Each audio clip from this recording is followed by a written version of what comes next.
So we are taking one of the oldest, most foundational narratives in human history, the creation of Adam, the prostration of the angels, the whole rebellion of Iblis or Satan, and we are completely stripping away the supernatural. Right.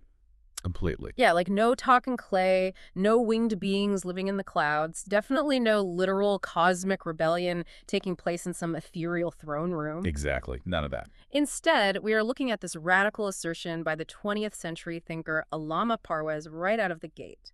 He argues that the Quranic narrative found in Surah Sad, well, it is not a historical record of supernatural ancient events. No, he says it's actually a highly sophisticated, deeply sociological metaphor. Right, a structural blueprint for human consciousness and the architecture of a functioning progressive society.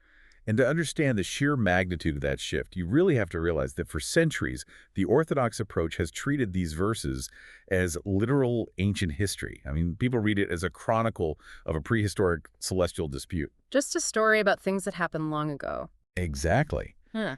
But Parvez looks at the text and argues that a literal reading actually robs the narrative of its utility.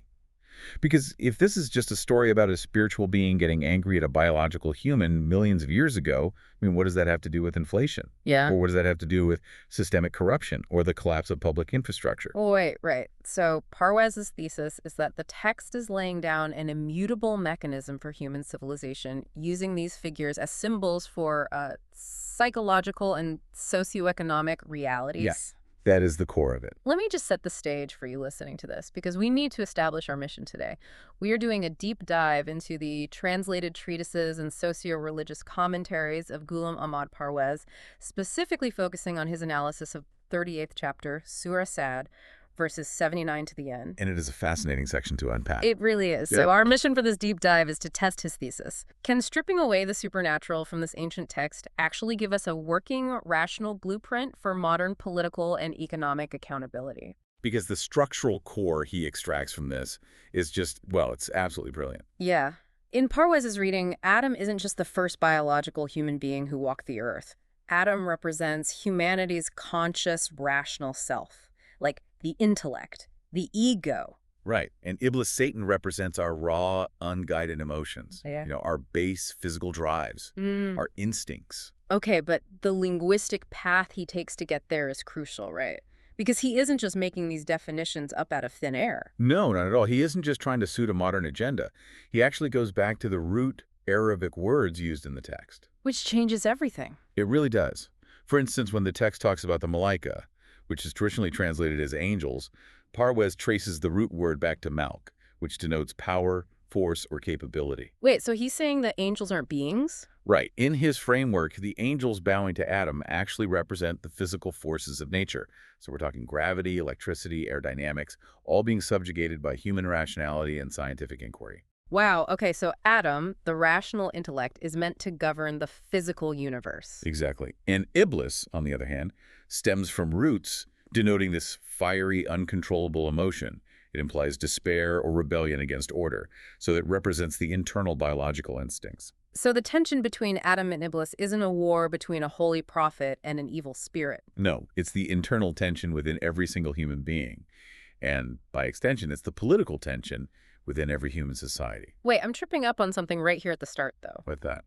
Well, if Iblis is just a biological instinct like hunger, fear, or, the drive for dominance, why does the original text personify him so heavily? I mean, it feels incredibly hard to read a dialogue between a divine creator and a literal emotion. Sure, I get that. How does Parvez explain the conversational aspect of the text? Like, why have Iblis speak and argue if he's just a metaphor for instinct? It's a fair question. Parvez argues that personification is just the most effective tool for explaining complex psychological mechanisms to a universal audience. Oh, like making it accessible. Exactly.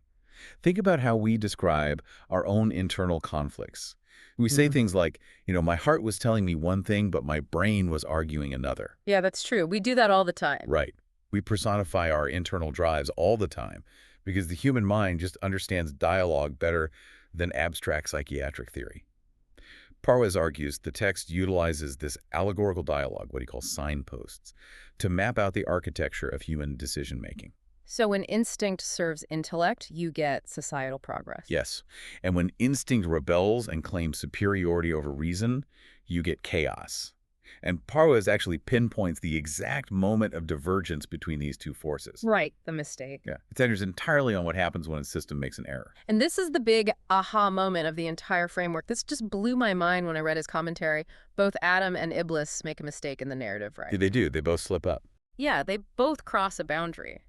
But their reactions to their own failures are, like, diametrically opposed. Adam immediately takes absolute responsibility. He owns it completely. Exactly. The text says he essentially declares, we wronged ourselves. He just owns it. The rational self looks at the error, investigates the misstep, and accepts the blame. But Iblis. Right, Iblis deflects. When confronted with his refusal to submit to rationality, he blames a higher power. He says, because you led me astray. Like, he blames his creator. He blames destiny. And that singular distinction right there is the crux of Parwes's entire sociological thesis. The rational mind takes ownership of a failure so that it can course correct and iterate. Which makes sense. You can't fix what you don't own. Exactly. But the instinctual mind deflects responsibility so that it never has to change its behavior. So when Parwes extrapolates this from individual psychology to macro-sociology, he is arguing that this is the defining characteristic of whether a civilization thrives or rots. Yeah, a society that says, we wronged ourselves, actually investigates its flaws. A society that says, we were led astray by fate, becomes completely paralyzed. I hear what Parwes is saying, and it's brilliant, but I have to stop you there because my skeptical alarm bells are ringing a little bit. Okay, let's hear it. It sounds a lot like he's reverse engineering modern sociology into an ancient text. I mean, isn't he just projecting 20th century political anxieties onto a 7th century theological story? It is the most common critique leveled against him. Yeah, how does he prove this was the original intent of the text and not just a really clever modern reinterpretation to make the religion look compatible with secular political science? Well, it's a vital point to address. Parwes justifies his methodology by pointing to the text's own stated purpose. He notes that the source material repeatedly demands that its readers use reason, intellect, and observation of the physical world. So it's asking for a rational approach from the jump. Exactly. It explicitly criticizes those who follow the blind traditions of their ancestors without applying critical thought. So Parwes argues that if the text claims to be a universal, timeless guide for human success, then reading its primary creation narrative merely as a fairy tale about a magic garden completely contradicts its own demand for rational application. Oh, I see. So a literal reading is actually structurally inconsistent with the rest of the text. Right. He doesn't believe he is injecting modern sociology into it. He believes he is stripping away centuries of medieval mystical baggage that buried the original, highly pragmatic socio-economic message. Because the alternative is fatalism. Yes. He argues the text demands this rational reading because the alternative, the fatalistic, literal reading, leads to the very societal stagnation the text actively condemns. Okay, so to synthesize this for you listening, this dictates the very foundation of your reality. I mean, this isn't a debate about what happens to your soul after you die. Not at all. It's about whether you have a culture, a government, a corporate structure, or even just a personal philosophy that fixes its mistakes by saying, we wronged ourselves, or a culture that blames the universe, the global markets, or destiny for its failures. It's basically the allegory of accountability. Yeah, it's a great way to put it. And moving into the architecture of this accountability, Parwes extracts his first major mechanism from this allegory, which is the rational architecture of the self. Let's get into that because he dives deep into the structural breakdown of the human condition here. He does. In the metaphor, the text states humanity is fashioned from clay. Parwes interprets this clay purely as physical matter. So no magical mud. No. It represents our biological organs, our physiology, our neurochemistry, and our instincts, represented by the fiery nature of Iblis, are simply biological tools embedded in that clay. Okay. They are the mechanisms meant to execute the commands of the rational ego, the conscious atom. Let me try out an analogy here to see if I am fully grasping the relationship Parwes is outlining because it feels very mechanistic. Sure, go for it. Think of a nuclear reactor. The biological instincts, hunger, reproduction, fear, the drive for dominance, they are the uranium rods. They are pure, raw, intense energy. I like this. Right. They have no morality. They just generate immense heat. The ego, the rational conscious mind, acts as the control rods. The uranium isn't evil. You need the heat to generate power, to build civilizations, to drive human survival. Exactly. But if you remove the control rods, if Iblis refuses to submit to Adam, the reactor melts down and destroys everything around it. That captures the dynamic perfectly. The instincts are designed to respond to stimuli and generate momentum. The problem, structurally speaking, isn't the existence of the uranium. It's the lack of control. Right. The problem arises when the raw energy refuses to be subjugated to universal rational laws. Right. When Iblis says, I am better than Adam, it is the instinct saying, I don't need the rational mind to regulate me. I do what I want. Exactly. My desires are superior to objective logic. I make the rules. And this brings Carwes into direct conflict with centuries of traditional spiritual philosophy. Yeah, this is where the source material gets incredibly spicy. Parwes forcefully rejects a very popular traditional approach to this problem of unruly instincts. He really goes after it. He completely dismantles the mystical or Sufi approach that says the ego or the self must be destroyed or annihilated to achieve spiritual purity. You know, that whole concept of ego death that is so prevalent in meditation retreats and spiritual circles. Oh, yeah, it's a huge concept. The idea that the self is the source of all suffering and must be erased. Parwes essentially says that is civilizational suicide. And his critique of mysticism is just devastatingly logical. He argues that you cannot kill the ego, and attempting to do so is fundamentally destructive to the human project. Because the ego is the engine. Yes, the ego, the conscious, rational, individuated self, is the very engine of human progress. It is the atom of the equation, the entity capable of taking responsibility. So if you kill it, you lose that. Exactly. If you destroy the ego, you destroy the capacity for accountability, for innovation, for scientific inquiry, and for taking responsibility for the physical world. Parwes argues that a society that seeks the annihilation of the self will inevitably be conquered and exploited by a society that actually cultivates the self. Because if I have achieved ego death, I don't care if the roads are paved. I don't care if there's a functional justice system. Right, you're detached from the physical reality. I'm just meditating in a cave while the world burns, believing I've achieved a higher state of being. But Parvez says the goal isn't the destruction of instincts either, is it? No, not at all. It's the subjugation of those instincts to a higher rational law. Because destroying the instincts is impossible. And attempting to do so, as Parvez notes by drawing on early psychological frameworks, merely represses them. They just pop up somewhere else. Exactly. They get pushed into the subconscious where they mutate into dangerous psychological complexes and societal neuroses. The goal is integration and subjugation. The rational self must govern the instincts according to immutable objective laws. So it's not about asceticism. No. Parvez frames this not as religious asceticism like denying yourself pleasure just to please a deity, but as a practical necessity for a functioning society.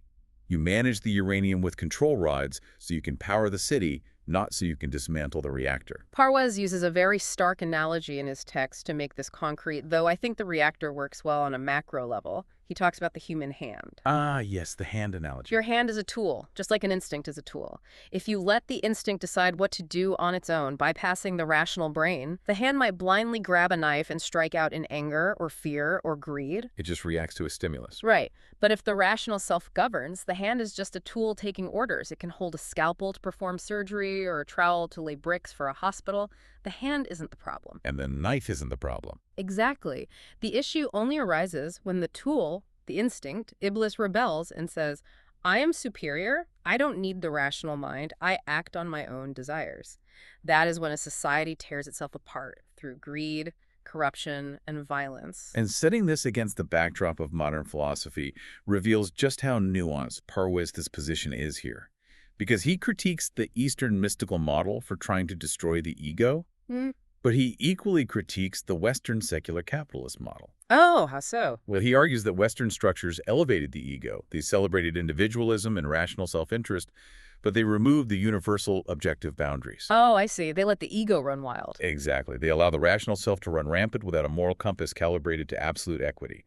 And that leads to unbridled economic exploitation and imperialism. So he's walking a tightrope between the two. He is navigating a very narrow path between two extremes. The mystical approach that tries to erase the self, and the secular approach that deifies the self without ethical limits. His rational alternative is an ego that is fully actualized, robust, highly developed, yet completely accountable to universal laws that guarantee justice. Which naturally leads us to ask, if the rational ego is supposed to be the control rods, what happens when it completely abdicates that responsibility? Like, how does a society justify its own failure when it lets the reactor melt down? And that is a perfect pivot. This brings us to the second major theme, where Parwez's analysis transitions from psychological architecture to razor-sharp political theory. We are talking about the political weaponization of fatalism. Yes. This is where he unpacked the theological concept of destiny, or in Arabic, taqdir. The translation of Iblis's deflection into a political doctrine is arguably Parwez's most intense critique. If you go back to that divergence moment, Iblis makes a mistake and says, "Because you led me astray." He blames God. Exactly. Iblis blames the ultimate authority, the creator, for his own rebellion and failure. And Parwez argues that this exact excuse was engineered into a massive theological concept. The concept of destiny. Right. Destiny, the idea that all human actions are pre-written. And it was weaponized as the ultimate political tool by the ruling elite. It's so manipulative. It is. The idea that everything is preordained by a higher power became the absolute blueprint for human tyrants to maintain control over the masses. It is the ultimate despot's shield. The source material passionately details how kings, emperors, and tyrants over centuries utilized state-sponsored clergy to popularize this idea of fatalism among the working classes. Yeah, they really pushed it. I want you to think about this from the perspective of a medieval king, or an umayyad, or a Abbasid caliph. You are levying crushing taxes on the peasantry to fund your opulent palaces. Your people are starving. There is rampant injustice in your courts. Things are bad. Really bad. If the masses believe that they have free will and that your policies are the root cause of their suffering, they will sharpen their pitchforks and overthrow you. Obviously. But if you can convince them that everything, including their crushing poverty, the unjust taxation, the oppression they face daily, is meticulously predestined by the cosmos, then who can they blame? They can't blame the king. Exactly. The king is just an instrument of destiny. Short-circuiting the concept of accountability is just the brilliant, terrifying genius of this social engineering. I mean, if the king's cruelty is actually God's will, then the tyrant is completely absolved of all responsibility. The perfect crime. Furthermore, rebellion against the unjust king becomes framed as a rebellion against the divine order itself. You aren't just fighting a corrupt tax collector, you are committing blasphemy against the universe. Wow. Parwez points out that despots historically cultivated this specific brand of predestination theology to protect their thrones. They funded scholars who would preach to the masses that whatever the ruler did was simply the manifestation of divine destiny. It reminds me of a modern corporate equivalent, like corporate gaslighting. Oh, that's an interesting comparison. When a massive corporation lays off 10,000 workers while the executives take home multi-million-dollar bonuses, what is the press release? It never says, "We mismanaged the funds and made terrible strategic bets." No, never. It says, "Due to unforeseen macroeconomic headwinds, shifting global market paradigms, and the inevitable cycle of industry disruption, we're forced to restructure." They treat the market like a divine, fatalistic force that they have zero control over. It's not our fault, it's the market. Exactly. It's not our fault. It's the invisible hand of destiny. The parallel is exact. Whether you call it the will of the gods or the inevitability of macroeconomic headwinds, the function is identical. It is about insulating the powerful from the consequences of their actions. So true. And Parwez uses a highly effective practical thought experiment to demonstrate how devastating this is on a civilizational level. He calls it the bridge analogy. Let's explore that. What happens when a newly constructed bridge collapses under the weight of a train? Okay, let's walk through this. In a rationally governed society, what Parwez would define as a society adhering to principles of accountability, what happens when the bridge collapses? They immediately launch a relentless investigation. Right, they look for the cause. They haul the structural engineers in, they core drill the rubble to test the cement to sand ratio, they review the metallurgical reports on the steel tension cables, they audit the financial records to see if the contractors bribed the city inspectors. They leave no stone unturned. Exactly. They find the root cause, they hold the corrupt individuals accountable through the justice system, they change the engineering protocols, and society progresses. The next bridge they build is stronger. Now contrast that with what happens in a fatalistic society. The bridge collapses, hundreds of people die, and the leaders stand before the grieving public and say, it was destined, it was their appointed time to go. We cannot question the will of a higher power. Which shuts down all questioning. Right. And what is the socio-economic result of that theological statement? The corrupt contractors who used substandard cement are completely absolved. Because it wasn't the cement, it was destiny. Exactly. The city inspectors who took bribes are protected. No one investigates the structural engineering. And the most tragic, inevitable consequence: They hire the same guys. the exact same corrupt contractors will be hired to build the next bridge, and that bridge will collapse too. This highlights a massive psychological contradiction, though. Does Parwez address the cognitive dissonance of the everyday person living in this fatalistic system? He absolutely does. Because people aren't entirely passive. Like, if you live in a fatalistic society, you still look both ways before crossing the street. If you get sick, you still go to the doctor and take medicine. You don't just sit on the couch and say, well, if it's my destiny to heal, I'll heal. Right, you take action to save yourself. So how does a society sustain that level of double-thing, where they act to preserve their own lives but accept systemic oppression as destiny? Parwez addresses this dualism head-on, and he views it as a civilizational poison. He argues that this doublethink shatters a nation's self-confidence and its drive to innovate. Because it's logically inconsistent. Right. People operate rationally in their immediate personal sphere-taking medicine, locking their doors, because the immediate feedback loop of pain is too strong to ignore. If I walk into traffic, I get hit today. Exactly. But when it comes to macro-level issues, politics, economics, social justice, they are conditioned to surrender to fatalism because the forces seem too large and the theology of submission has been so deeply ingrained by the elite. It's learned helplessness on a societal scale. Precisely. The rational mind breaks down under that contradiction. You take the medicine, but your cultural conditioning tells you the medicine doesn't actually matter because the outcome is fixed. Over generations, this cognitive dissonance breeds profound apathy. Because it literally outlaws the concept of a moot cause. If the root cause of every disaster, every economic failure, every systemic injustice is destiny, then there is nothing to investigate. There's nothing to fix. And no one to drag into court. It guarantees historical stagnation. Parwez is saying that entire belief systems were systematically corrupted just to sedate the working class. Formulating a solution to this entrenched apathy leads Parwez to his third main theme. If the current system is broken by fatalism and arbitrary tyrannical power, what is the rational alternative? What's the fix? Right. What positive model does this stripped-down sociological reading of the text offer?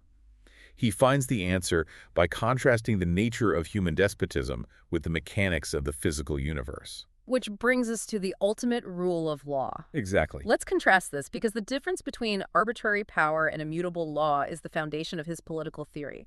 Kings, dictators, and despots rule by daily whims. It's all based on mood. Yeah, one day a king is in a benevolent mood, so he lowers taxes and pardons criminals. The next day he is paranoid, so he executes a minister and seizes property. It's entirely arbitrary. You never know what's going to happen. As a citizen, you never know where you stand. It's a state of perpetual anxiety. But a rational society, according to Parwez's reading, cannot operate on the whims of an individual. It must rule by immutable, fixed laws that never change. And Parwez draws a direct parallel between the physical laws of the universe and the socio-economic laws required for human flourishing. Like the laws of physics. Exactly. The physical universe operates on fixed laws: gravity, thermodynamics, electromagnetism.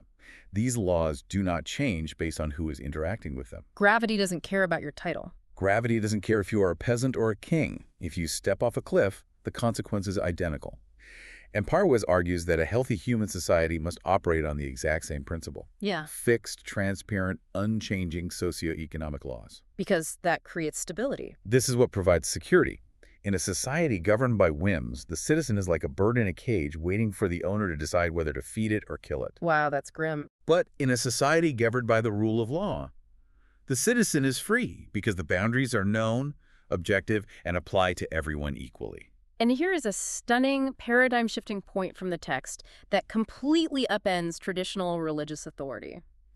Parwez notes that in this framework, even the ultimate authority, the creator, binds itself to these laws. Yes. The text mentions the phrase, he has prescribed mercy upon himself, or in other verses, that the Sunnatullah, the way of God, never changes. Meaning the system is fixed. Exactly.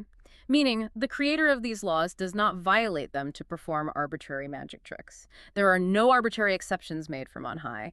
This is the foundational model for a constitutional state. Absolute transparency and absolutely no entity, not the king, not the president, not the CEO, not even the creator of the system, is above the law. Binding the ultimate authority to the law is the ultimate safeguard against tyranny. Because if the ultimate authority refuses to bypass its own laws, then no human ruler can ever claim the divine right to bypass the law. It pulls the rug out from under dictators. It completely dismantles the justification for dictatorship. If God doesn't act arbitrarily, how dare a king act arbitrarily? And Parwez points to the historical figure of the messenger as the practical model for executive leadership within this legal structure. He strips away the mystical aura there too. He does. He looks at the messenger purely as an executive head of state. And the transparency required here is staggering. Parwez highlights two crucial aspects of this leadership model that I find so compelling, especially when analyzing modern politicians. What stands out to you? Well, first, the leader demands no personal economic reward. There is no exploitation of the masses. The leader does not enrich himself, his family, or his cronies from the public treasury. He lives exactly at the median standard of the people he leads. A true public servant. Second, the leader presents his entire life as an open, flawless, transparent record for public audit. And the text specifically challenges the public to look at the 40 years of the messenger's life prior to his mission. It is a literal invitation to audit his character. Check my background. Exactly. It's a leader standing before a cynical public and saying, examine my track record. Have I ever lied in a business transaction? Have I ever exploited the vulnerable? Have I ever broken a contract? Which is the opposite of how power usually operates. You cannot have a leader who lives in the shadows, who operates through dark money and backroom deals, and then expect a rational, transparent society to flourish under them. The executive must be as transparent and accountable as the laws they are tasked with administering. Let me throw out another analogy to explain how Parwez views the actual message or laws this leader is delivering. Because he uses the term signpost, but I think it's deeper than that. Let's hear it. Think about the laws of aerodynamics. An engineer doesn't invent aerodynamics, they discover them. When an aviation authority publishes guidelines on how to build an airplane wing, they aren't issuing arbitrary commands just to boss aircraft manufacturers around. Right, they aren't just making up rules. They are presenting an objective reality. They are saying, if you want the plane to fly, the wing must be shaped like this. If you ignore this blueprint, you won't offend the aviation authority, but your plane will crash. The aerodynamic blueprint is the perfect modern equivalent to Parwez's signpost analogy. Because it's just cause and effect. The laws of a rational society, the economic principles of equity, the judicial principles of fairness are objective realities. They aren't arbitrary rules designed to test blind obedience. If you follow them, the society flies. If a society follows them, they thrive. It's a natural socio-economic consequence of building the wing correctly.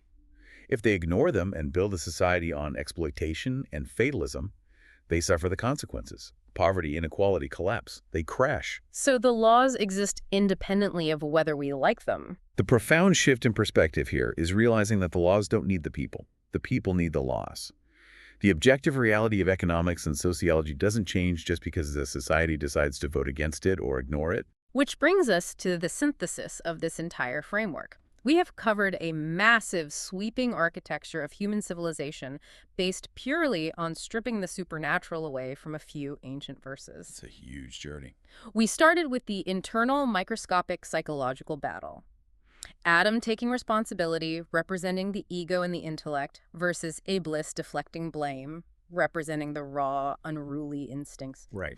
Then we moved outward to the macro-political level to see how that instinctual deflection was weaponized into the theology of destiny by tyrants to enslave the working class. The despot shield. And we arrive at the structural solution, a society based on immutable, transparent laws, mirroring the laws of physics where absolutely no one is above the system and leaders are perfectly accountable and transparent. Synthesizing Parwez's reading of Surah Sad reveals it to be nothing short of a radical socio-economic manifesto. It really is a manifesto. It is a complete repudiation of traditional passive religiosity.